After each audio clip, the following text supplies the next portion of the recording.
নারীর জন্য 4 জন পুরুষ জাহান্নামে যাবে। নাউজুবিল্লাহ, জোরে বলেন। কয়জন যাবে? 4 জন। 1 জন নারীর জন্য, স্বামী, বাবা, ভাই, সন্তান। 1 জন নারীর কারণে। 1 জন নারী যদি জাহান্নামে যায়, সে বলবে আমার দোষ নাই, আমার বাপকে বলো।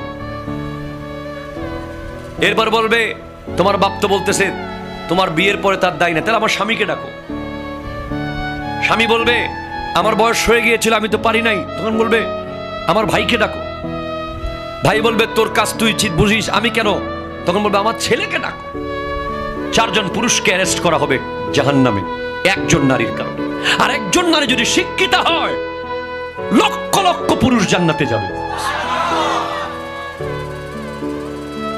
এটা ওই শিক্ষা না যে শিক্ষা আপনাকে রাস্তায় উলঙ্গ চলতে শেখায়, যে শিক্ষা আপনাকে ফেসবুকে নিজের চেহারা দেখাতে শেখায়, যে শিক্ষা আপনাকে শপিং মলে গিয়ে বেগানা পুরুষের সাথে গল্প করতে শেখায়, যে শিক্ষা ফেরিওয়ালার সাথে আড্ডা মারতে শেখায়, সেই শিক্ষা নয় যে শিক্ষা আপনাকে ঘরের কোণে লুকিয়ে রাখতে পারে। মরার পরে মানুষ বলে যে জীবনে কেউ দেখে নাই।